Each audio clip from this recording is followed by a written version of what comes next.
Electronic ও print মিডিয়ার প্রিয় সাংবাদিকবৃন্দ, আসসালামু আলাইকুম। আপনারা সকলে অবগত আছেন, গত শুক্রবার অর্থাৎ 12 ডিসেম্বর দুপুর আনুমানিক 2টা 25 মিনিটের সময় রাজধানীর পল্টন এলাকার বক্স কালভার্ট ডিআর টাওয়ারের সামনে মোটরসাইকেল আরোহী কতিপয় দুর্বৃত্ত ইনকিলাব মঞ্চের মুখপাত্র জনাব উসমান হাদির উপর ন্যাক্কারজনক হামলা চালায়।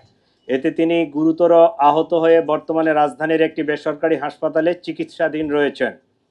উক্ত ঘটনার পরপরই ঢাকা মেট্রোপলিটন পুলিশ হামলাকারীদের গ্রেফতারের জোর প্রচেষ্টা চালিয়ে যাচ্ছে। ঘটনাস্থলের সিসিটিভি ফুটেজ সংগ্রহ বিশ্লেষণ করে ইতিমধ্যে দুজন সন্দেহভাজন ব্যক্তিকে শনাক্ত করা হয়েছে।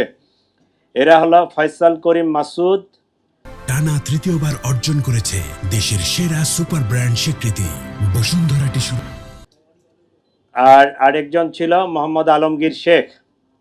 ঘটনার তদন্তে জানা যায়, সন্দেহভাজন ব্যক্তিরা হেলমেট পরিহিত অবস্থায় ভিকটিম উসমান হাদিকে খুব কাছ থেকে গুলি করে। ঘটনার প্রকৃত রহস্য উদ্ঘাটন ও শনাক্তকৃত সন্দেহভাজনদের গ্রেপ্তারের ইতিমধ্যে বিভিন্ন স্থানে অভিযান পরিচালনা করা হয়েছে এবং অভিযান চলমান রয়েছে। সন্দেহভাজন ব্যক্তিরা যেন সীমান্ত পার না হতে পারে সেই জন্য তাদের পাসপোর্ট সংগ্রহ করে পাসপোর্ট ব্লক করে দেওয়া হয়েছে। সীমান্তে অতিরিক্ত সতর্কতা জারি করা হয়েছে। এছাড়াও সন্দেহভাজন ব্যক্তিদেরকে গ্রেফতারের সহযোগিতার জন্য গণপ্রজাতন্ত্রী বাংলাদেশ সরকারের পক্ষ থেকে 50 লাখ টাকা পুরস্কার ঘোষণা করা হয়েছে। ইতিমধ্যে শেরপুরের নলিতাবাড়ি এলাকায় অভিযান পরিচালনা করে সীমান্ত দিয়ে লোক পারাপার যারা করে এই জড়িত সন্দেহে আমরা দুইজনকে গ্রেফতার করতে সক্ষম হয়েছি, তাদেরকে নিয়ে আসছি।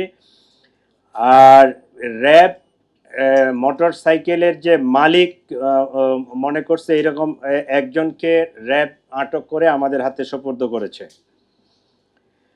প্রিয় সাংবাদিকবৃন্দ, চাঞ্চল্যকর এই ঘটনায় জড়িতদের গ্রেপ্তারে আমরা আন্তরিকভাবে কাজ করছি। আপনাদের মাধ্যমে সর্বসাধারণের নিকট অনুরোধ, আপনারা যদি কোনো তথ্য পেয়ে থাকেন নিকটস্থ পুলিশকে অথবা 999-এর মাধ্যমে পুলিশকে আপনারা জানাতে পারেন। আপনারা আরও জানবেন যে সেই অপারেশনের দিনে যে মোটরসাইকেলটি ব্যবহৃত হয়েছিল এটা আমরা উদ্ধার করতে সক্ষম হয়েছি। এই ছিল মোটামুটি আমাদের পক্ষ থেকে এখন পর্যন্ত এই মামলায় যে অগ্রগতি।